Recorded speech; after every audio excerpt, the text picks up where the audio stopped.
queda inaugurado formalmente el segundo encuentro internacional de la publicación psicoanalítica y el centenario de la publicación de Más allá del principio del placer.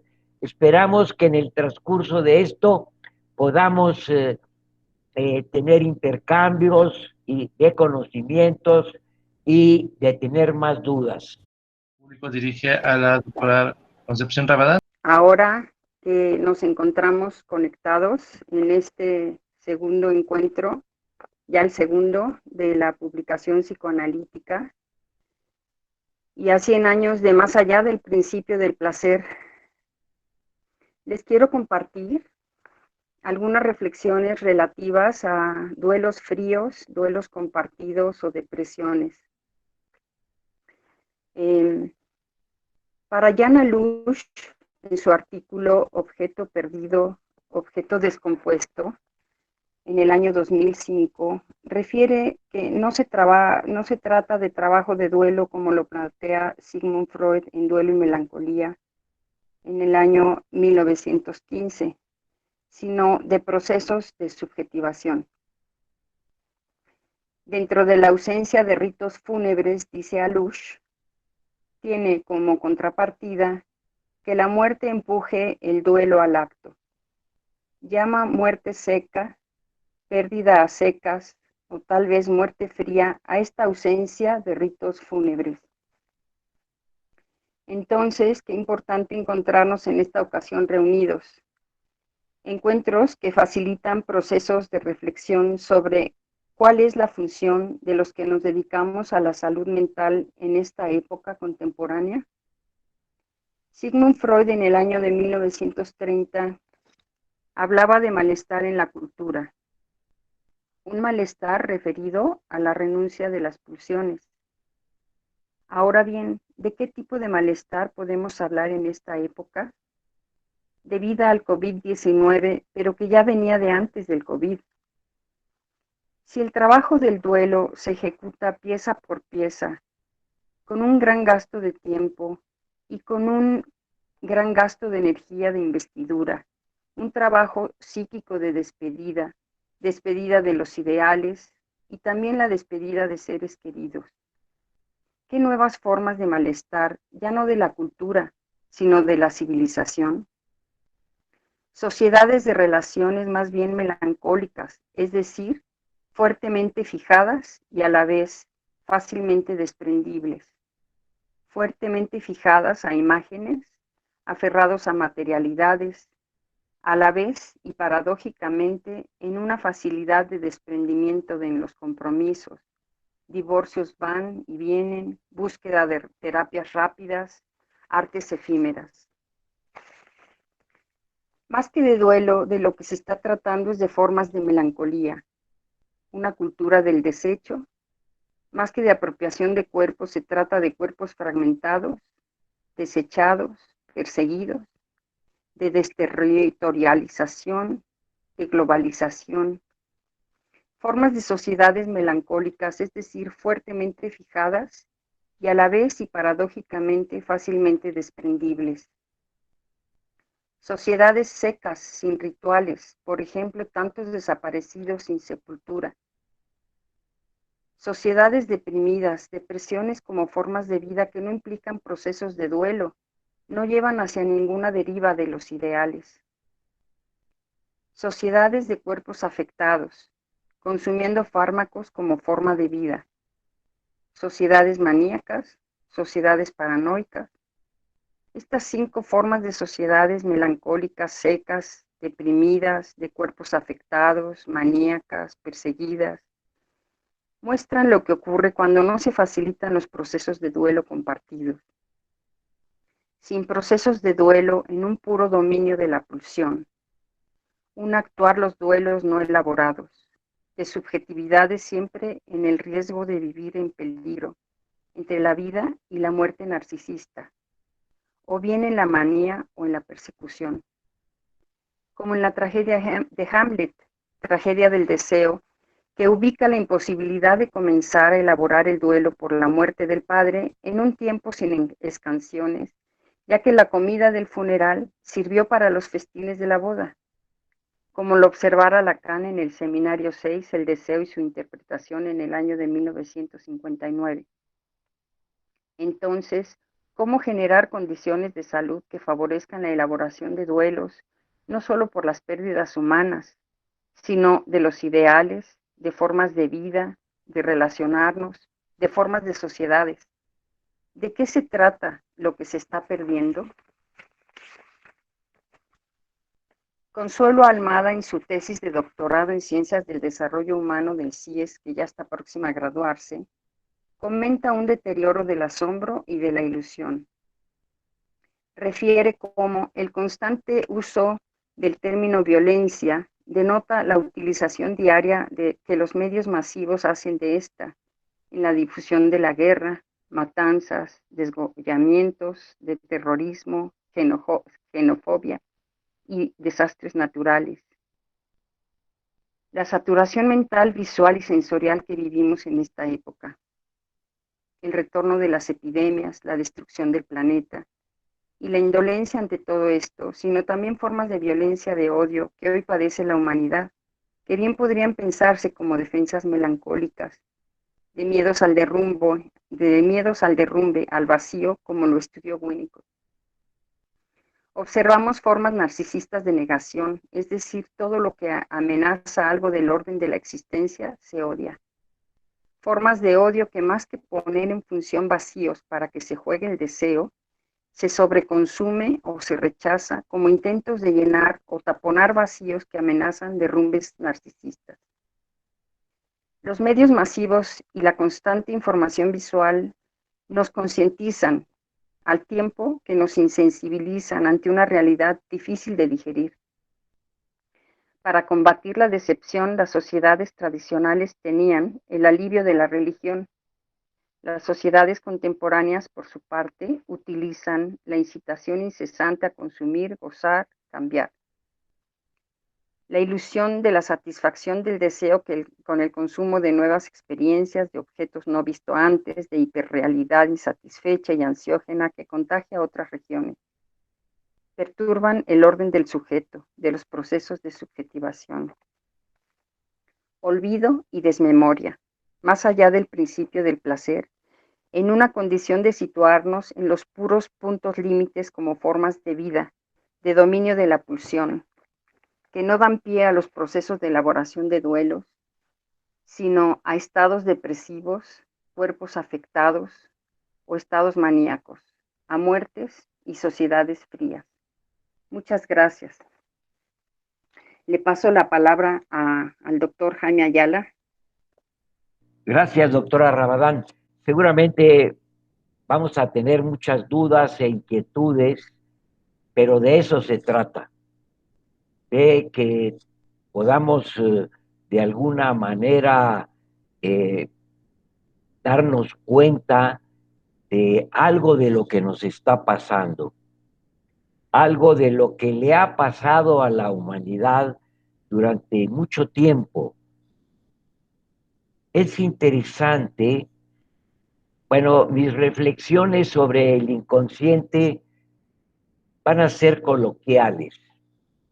No quiero hacer esto algo magistral, sino una manera de poder expresar qué es lo que pienso en relación con la parte del inconsciente psicoanalítico y en especial el inconsciente freudiano. El ser humano ha tratado de deshacerse de ese origen animal, de esa parte que de alguna manera no queremos a veces considerar los psicoanalistas, que es el cuerpo biológico, antes de que se haga cuerpo erótico y de alguna forma que constituya una estructura que pueda darle un una orientación a ese cuerpo biológico. Lo que nos caracteriza a los psicoanalistas es el estudio del inconsciente. Esencialmente, lo que ponemos énfasis es en el inconsciente de cada uno de nosotros. A veces lo referimos a las personas que vienen a nuestra consulta, pero no hay que perder de vista que cada uno de nosotros tiene esa parte individual que es su propio inconsciente. Uno de los motivos por los que ha sido rechazado el psicoanálisis desde los inicios de los estudios de Freud y de las publicaciones fue porque muestra esa parte que no es reconocida, porque aparece indirectamente en nuestra conciencia, que es el inconsciente, y donde se almacenan, donde están ahí en permanente movimiento lo que llamamos las pulsiones. Y lo que albergamos internamente con aspectos agresivos, muy destructivos, o aspectos sexuales que de alguna manera los grupos sociales no ven, no ven adecuados. Pero eso lo tenemos internamente. Y eso es lo que descubre el psicoanálisis y lo que en general no se quiere observar y aceptar que tenemos esas partes que en algunos momentos parecen herencia de nuestro desarrollo, hablando con franqueza animal.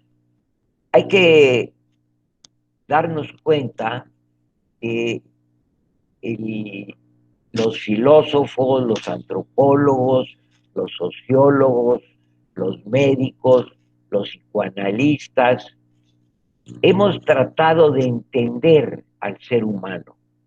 Y por ese motivo hay una gran cantidad de enfoques para tratar de darnos cuenta qué es lo que pasa en estos grupos y en los individuos, en las familias y en los grupos. Entonces, hemos ideado, y eso es importante, hemos ideado, imaginado un espacio virtual al que llamamos inconsciente. Este espacio virtual, suponemos, se forma por las huellas némicas de las experiencias que vamos teniendo desde el nacimiento hasta la muerte. Permanentemente estamos recibiendo a través de la percepción experiencias que van almacenándose y relacionándose unas con otras en nuestro inconsciente. La primera aproximación hacia de qué se trataban estos energías psíquicas que están bullendo permanentemente en el interior. Se pensó que eran dos pulsiones importantes: la pulsión sexual y la pulsión de autoconservación. ¿Qué significan estas? La pulsión sexual tiene necesariamente que descargarse en un objeto externo a la psique, no a la persona, externo a la psique. Se descarga esa pulsión sexual a veces en el cuerpo propio o busca objetos en el exterior, pero está permanentemente buscando objetos para descargarse. De esta manera se hace la interrelación humana a través de la sexualidad, que llamamos también libido. Es como se va haciendo las interrelaciones. Ya veremos que no hay una pulsión gregaria, no hay algo interno, inicial, que nos haga reunirnos. Nos reunimos a través de la libido de objeto. Tendemos a ser grupos, familias, parejas, etcétera, pero es un aspecto individual relacionado con otros individuos que forman entonces grupo. Esta es esa pulsión sexual original de la que hablábamos. Y la otra es una pulsión de autoconservación. Eran las dos pulsiones iniciales que ideó Freud. Y la pulsión de autoconservación es una pulsión egoísta, que es la que estamos viendo con mucha frecuencia. Está matizada por aspectos ideológicos, religiosos, políticos, de educación, de cultura, pero al final de cuentas, la pulsión de autoconservación tiende a proteger al individuo en particular. Eso en exceso es lo que estamos viendo en las culturas. Esa voracidad de almacenar, de obtener, de tener gratificaciones personales, podemos adjudicársela a esa pulsión de autoconservación. Por un lado, nos protege, pero por otro, esta protección al exceso nos hace almacenar objetos, puede ser, vamos a hablarlo francamente, nos lleva al ahorro, a ahorrar dinero, a guardar objetos para el futuro, para la vejez, etcétera. Pero es para cada quien, es personal. Esta pulsión de autoconservación puede equipararse a lo que posteriormente se consideró la pulsión de muerte, la que lleva a la aniquilación. Si una persona está permanentemente en protección, va a quedarse sola. Digo, estamos hablando hipotéticamente. Lo que necesita es la pulsión de relación, que es esa libido de objeto, esa que va hacia los que están alrededor o los que están lejos. Ahora, nuestro alrededor es el mundo, es la aldea global. A eso me refiero. No quiere decir al vecino, a la familia, a los amigos, etcétera, sino a toda esta conformación humana. Entonces tenemos estas dos pulsiones, la pulsión sexual, la libido de objeto y la pulsión de autoconservación o la libido del yo. Esa fue una primera aproximación que hizo Freud. Después esto tuvo modificaciones, pero no hay que perder de vista esa pulsión de autoconservación, porque suena muy bondadosa, pero al final puede convertirse en algo que sea muy dañino socialmente. Vemos entonces que tenemos originalmente estas dos pulsiones y originalmente también se dividió esta psique, esta conformación donde está el inconsciente como una porción muy primitiva, muy primera. Primitiva no quiere decir poco desarrollada o elaborada, no, es primera. Está la parte del inconsciente que se va organizando a través de las percepciones y la relación con el medio externo. Esto va haciendo que se forme este espacio virtual. Estamos hablando de virtualidad, que es la que estamos ahorita llevando. Estamos reunidos en este grupo y al mismo tiempo no estamos en un contacto directo cuando el contacto es muy intenso. Esto es muy interesante porque es un espacio virtual. De esto estamos hablando, digo, valga la dispensa en cuanto a las comparaciones de la parte del inconsciente.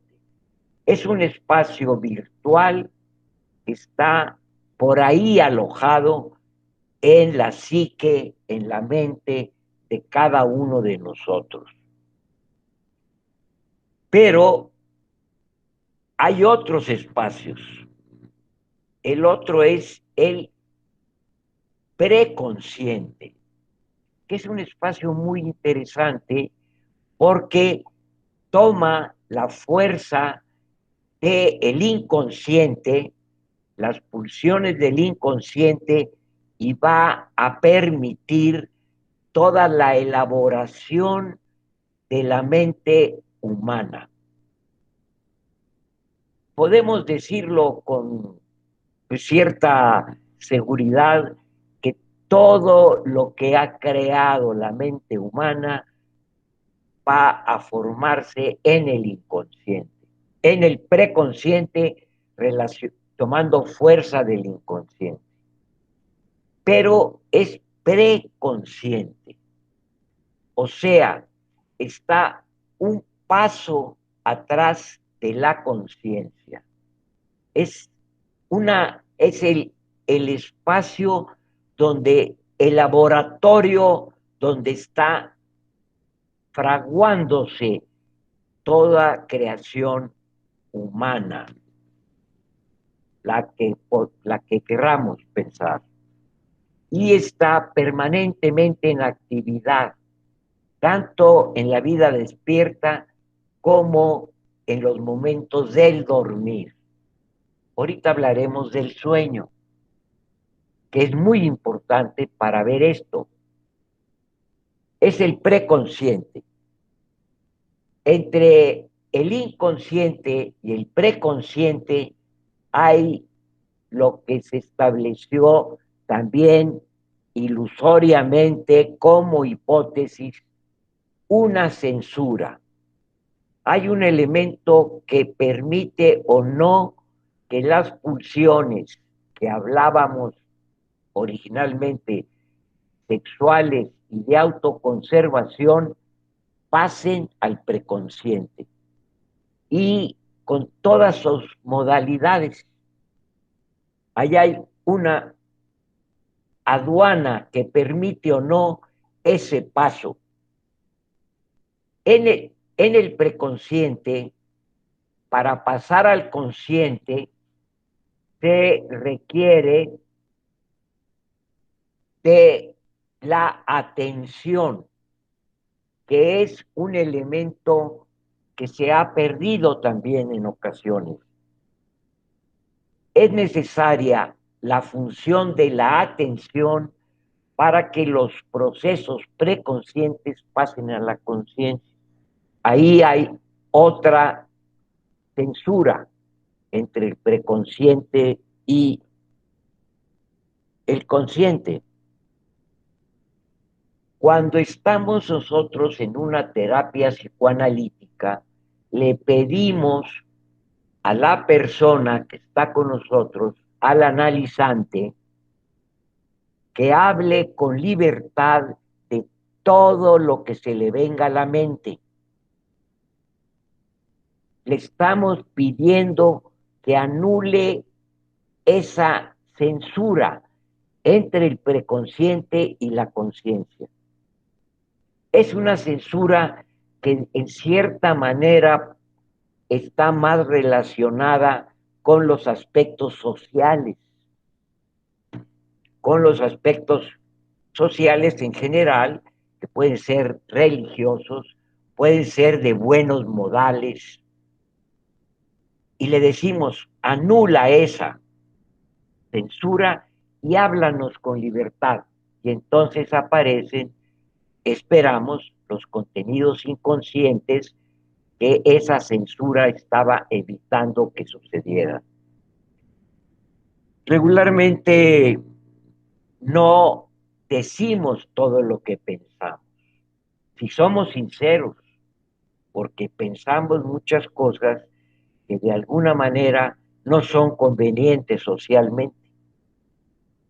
Eso es lo que se pide en el tratamiento psicoanalítico, que esa censura se haga a un lado.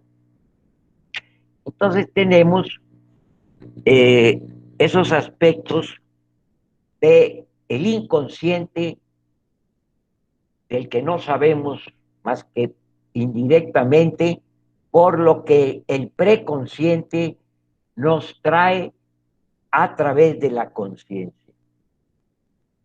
Todo lo que podemos saber de esa parte inconsciente y preconsciente tiene que pasar por llegar a la conciencia. Pero la conciencia es inmediata. Estamos teniendo conciencia de lo que estamos viviendo en el momento, pero perdemos ya el recuerdo, lo que acabamos de decir, eso está en el preconsciente. El preconsciente es el que guarda una serie de contenidos que van a ser los que al final de cuentas nos van a permitir tener toda la posibilidad de pensamiento, de interrelaciones, etcétera. ¿Cómo se descubrió el que había estos espacios virtuales en la psique? Porque Freud estudió los sueños. Entender el contenido de los sueños. ¿Por qué soñamos y por qué soñamos lo que soñamos? Eso fue un avance muy importante. También observó lo que sucede en la vida regular. ¿Por qué equivocamos a veces las palabras? ¿Por qué olvidamos algunos nombres, ya sea de personas, de sitios, de ciudades, etcétera, de objetos? Se pierden momentáneamente. ¿Por qué tenemos por qué perdemos objetos en la vida cotidiana? ¿Recuerdan ustedes la psicopatología de la vida cotidiana, que es uno de los libros de Freud? Y ahí nos explica con detalle todos estos aspectos. O cómo es que el chiste dice, a través de la broma, pero más que de la broma, del chiste, podemos decir cosas que en otras circunstancias no diríamos. Las palabras de doble sentido, o no solamente la palabra, sino todo un contenido de doble sentido. Comenzó a observar esto y a estudiarlo. Y esto fue lo que dio la posibilidad de entender que había algo interno que se manifestaba en estos aspectos, en los errores, los olvidos, en el chiste, en la broma o en el sueño. Es importante, repito, lo de el sueño, porque ahí vamos como es un aspecto permanente en todos nosotros, todos tenemos la necesidad de dormir una tercera parte de nuestra vida, un poquito más, poquito menos. Y soñamos. Algunos recordamos los sueños, otros no los recordamos tan claramente, etcétera. Esos son matices que son particulares, pero regularmente tenemos el sueño. Y el sueño tiene características. Una de las características importantes del sueño es que no reconocemos bien lo que está sucediendo. Y en ocasiones pensamos como si el sueño fuera autónomo, como que no tiene nada que ver con nosotros. Porque a veces lo que soñamos es tan fuerte en los contenidos agresivos, sexuales, familiares, grupales, que queremos no saber nada de esto. Pero si estamos dispuestos y sobre todo estamos en una terapia, en una cura psicoanalítica, vamos a tener la posibilidad de examinar nuestros sueños junto con nuestro analista, nuestro terapeuta. Entonces, hay características que vamos a pasarlas ahorita, vamos a hablar de ellas, que son las que suponemos están en el inconsciente. ¿Qué características tiene el inconsciente? Que van a aparecer en los sueños. El inconsciente tiende a repetir las pulsiones. Hay una compulsión a repetir y hay una compulsión a descargarse la pulsión. Permanentemente está en esto, la compulsión de repetición y de descarga. Se supone que está regido por el principio del placer inmediato. La compulsión es placer inmediato. Ahí está. En el inconsciente no hay contradicción. Los elementos contrarios pueden estar unidos. No hay negación, no hay un no. No hay un juicio moral. El inconsciente es inmoral. Digo, estamos hablando coloquialmente para poder entendernos. Es una energía permanentemente móvil y no tiene ligas con otros aspectos de la psique, sino que está, imaginémonos un recipiente con movilidades permanentes e intercambios aparentemente sin orden. Yo creo que no aparente, sino así están sin orden. Bueno, tienen estas características el inconsciente, donde se unen fuerzas, salen, se separan. Imaginémonos esa parte, entre comillas, caótica interna. Esto es lo que vamos a encontrar en el sueño. En el sueño no tiene, entre comillas, como decimos, no tiene pies ni cabeza. En el sueño aparecen la imagen de una persona que se parece, tiene rasgos de una persona conocida, rasgos de otra,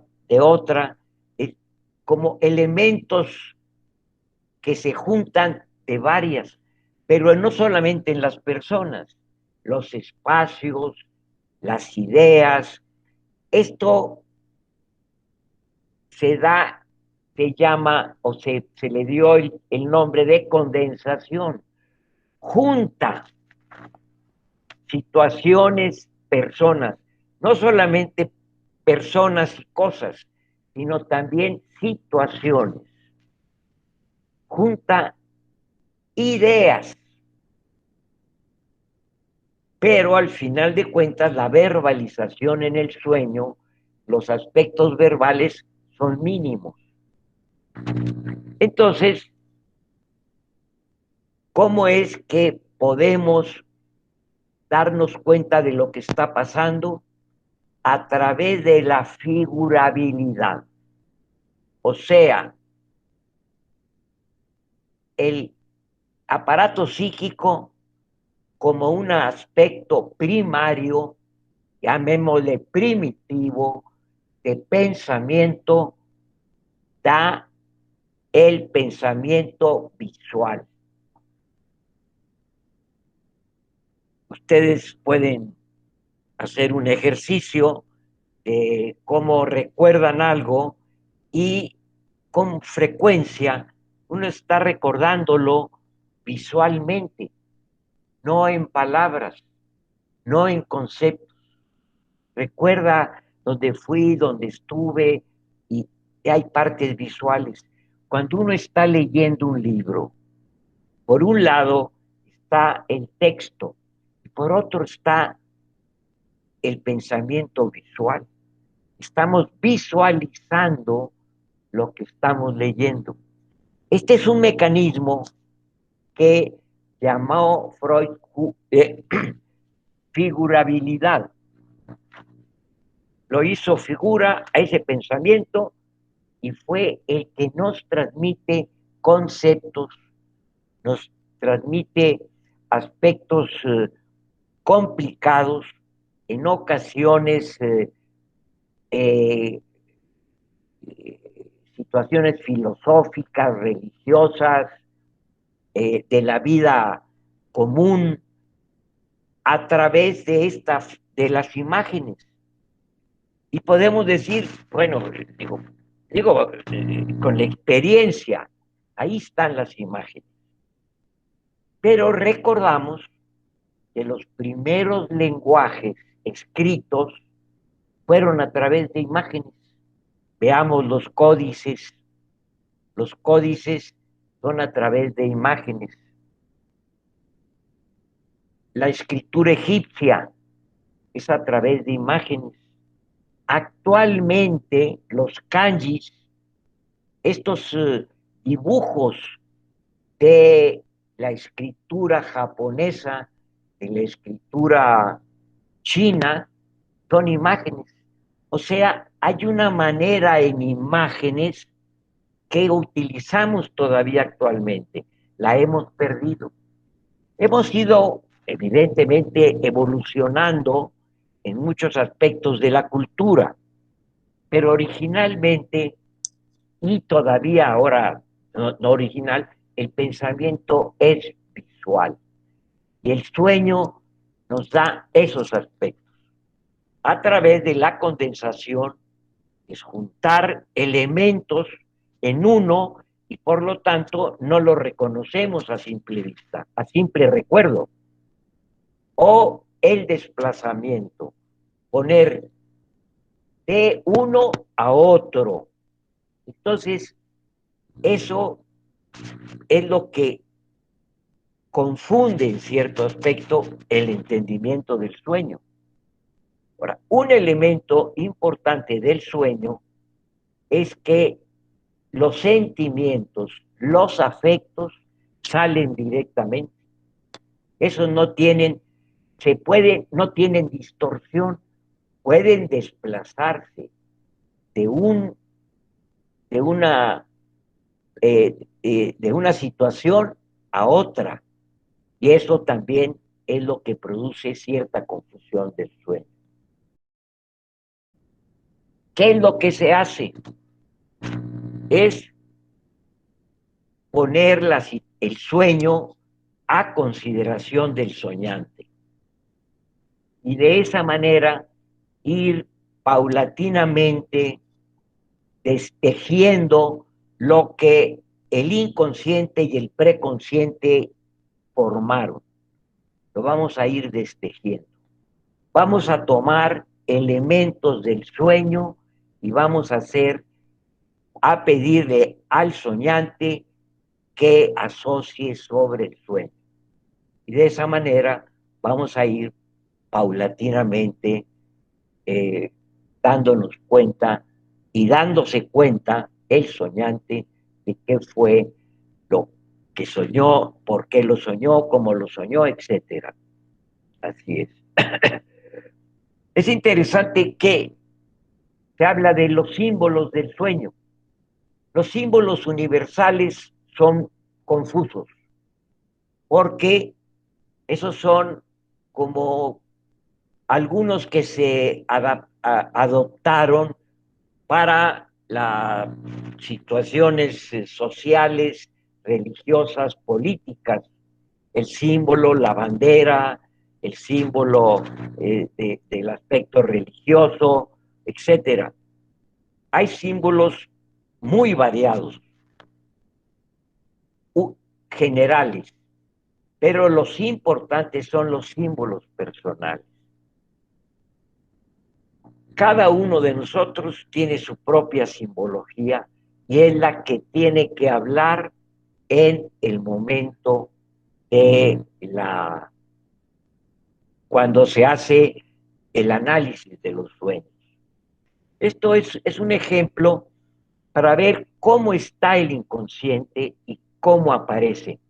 De esta misma manera, podemos estudiar los lapsus, podemos estudiar los errores, los olvidos. Tenemos un olvido de un hombre, de una situación, y se puede ir haciendo también un análisis, como decíamos, de los sueños, parcializando, asociando, etcétera. Entonces, es una manera que se utiliza también en la clínica, en el tratamiento. Vamos a ver cómo esos síntomas hay una técnica diferente, hay una manera diferente de acercarnos a los trastornos psíquicos. No es igual que el sueño, así como decíamos, digo, no hay que confundir porque van a decir, que entonces hay que traer el síntoma.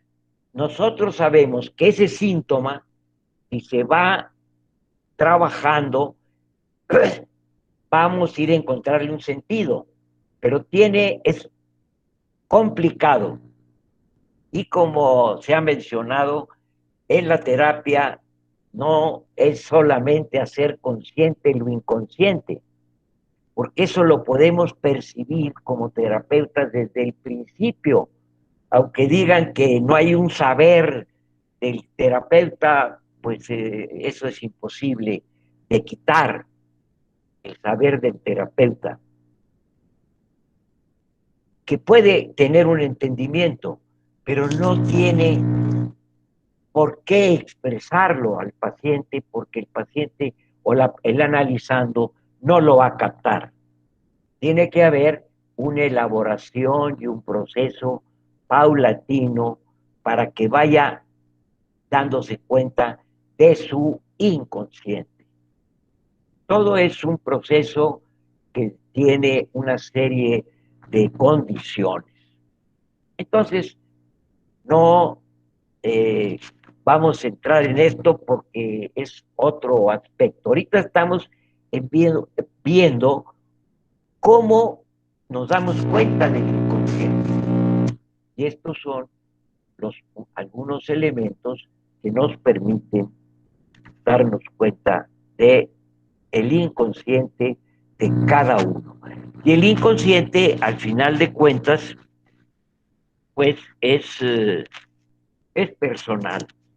Hay una tendencia muy fuerte a plantear una psique de cada uno como colectiva. Evidentemente que la psique se forma por la relación con el medio externo.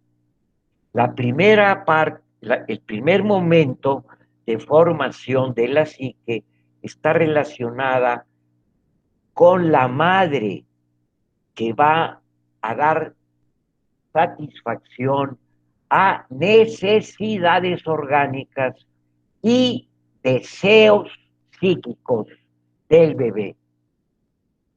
Este es importante. La primera relación con ese mundo está dado a través de la madre o la que hace la labor de maternaje también.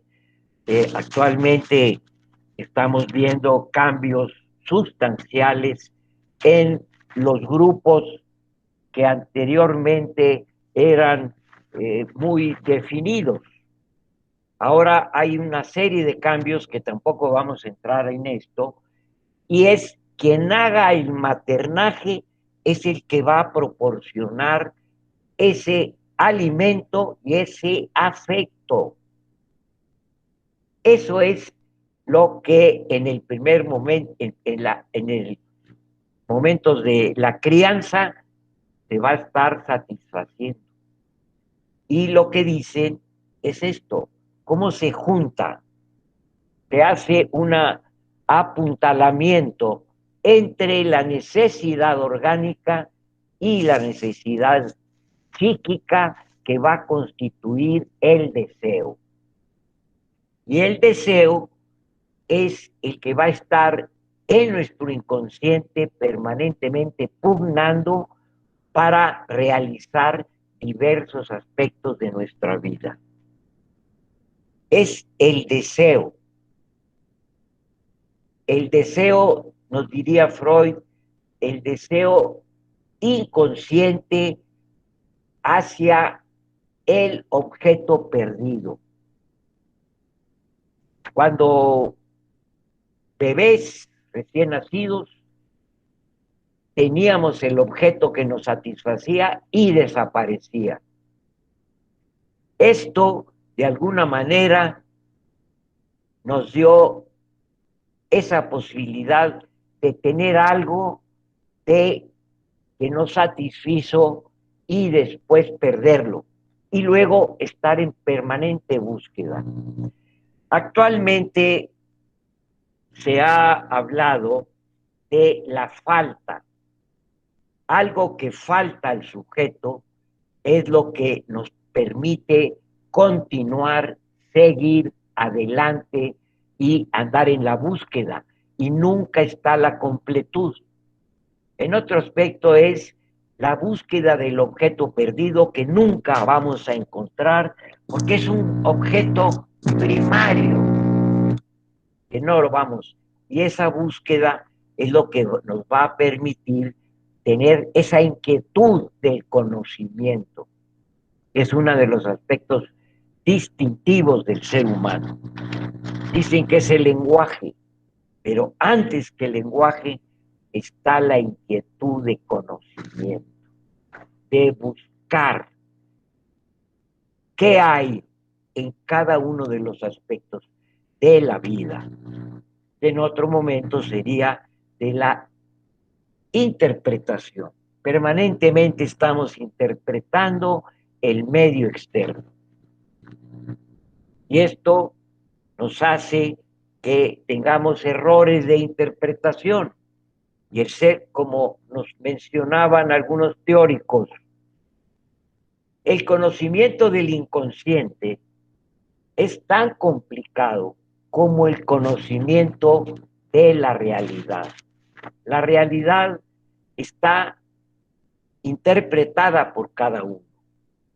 Bueno, vamos terminando un poquito esto. Con esta situación, donde cada uno tiene su propia psique y donde la interpretación de lo que sucede fuera de nosotros es interpretación personal, que tiene que haber consensos, que tiene que haber maneras de acuerdos, de ponernos de acuerdo para poder tener una interrelación. Una de las hipótesis también psicoanalíticas freudianas es de cómo se formó la sociedad. Se formó a través de la aniquilación de un padre despótico, poderoso, que no permitía a sus hijos acercarse a sus posesiones, entre las que estaban también las mujeres. Se reunieron y destruyeron a ese padre, y cuando ya no hubo quien gobernara, tuvieron que hacer un acuerdo entre los hermanos. Y también es un mito, es un cuento que se adapta a el entendimiento para entender la sociedad. Ese acuerdo de los hermanos es el que tenemos que hacer para manejar nuestros inconscientes, nuestras pulsiones de conservación que no ataquen a los demás. La pulsión de conservación es personal y tengo que tener límites puestos por el grupo para no abusar de esto. Lo que vemos es que los acuerdos sociales pues no son equitativos, no son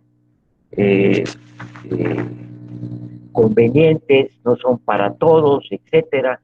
Entonces, en ese sentido, si seguimos pensando en una pulsión, que nos lleva a ser grupos sociales bondadosos, vamos, creo yo, al fracaso.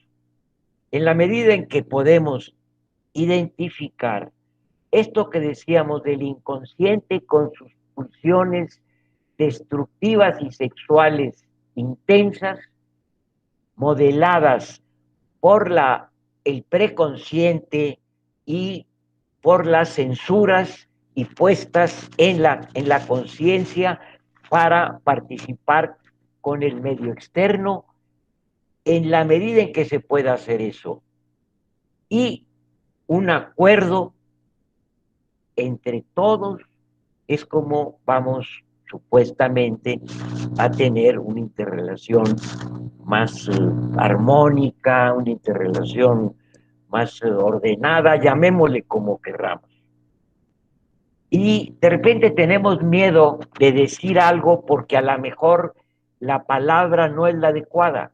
Por eso yo hice la salvedad, vamos a hacerlo coloquialmente para tener una libertad de poder expresarnos. No sé qué otro aspecto podíamos hablar sobre esto.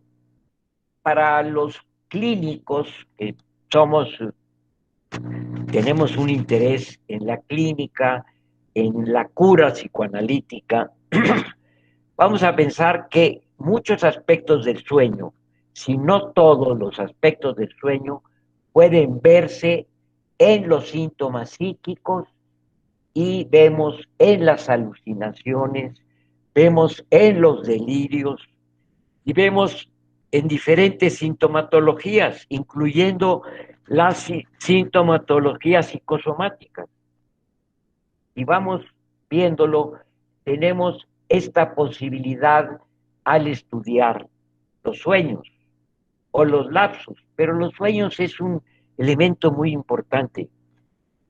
En el momento de mi formación como psicoanalista, teníamos un seminario sobre sueños, casi permanente, porque esto da la posibilidad de observar eso que no queremos observar, y se ve con mucha franqueza.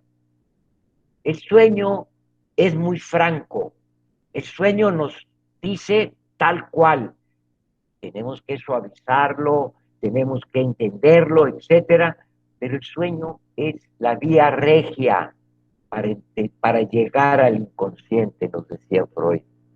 Una parte importante que en ocasiones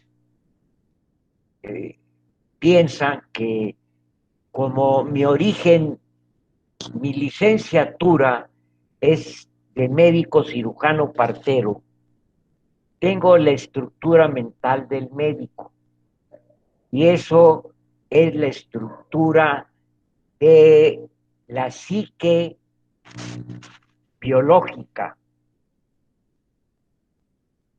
Yo pienso que no se puede quitar el acento en nuestra parte orgánica y que hace un momento decía animal. Voy a leer un pedacito de Freud. Freud estuvo siempre fluctuando entre el hacer un aparato psíquico casi fuera, y así lo mencionaba. La pulsión es una frontera entre lo orgánico y lo psíquico. Siempre tratando de sacar de la parte orgánica a la parte psíquica. Desde luego que es inentendible la parte psíquica, por eso tantas teorías. Nos dice, es un resultado inconmovible de la investigación científica que la actividad del alma se liga con la función del cerebro, como no lo hace con ningún otro órgano. Pero ahí vamos un poquito más. Pero han fracasado de raíz todos los intentos por colegir desde ahí una localización de los procesos anímicos. O sea, no hay manera de localizar los procesos anímicos.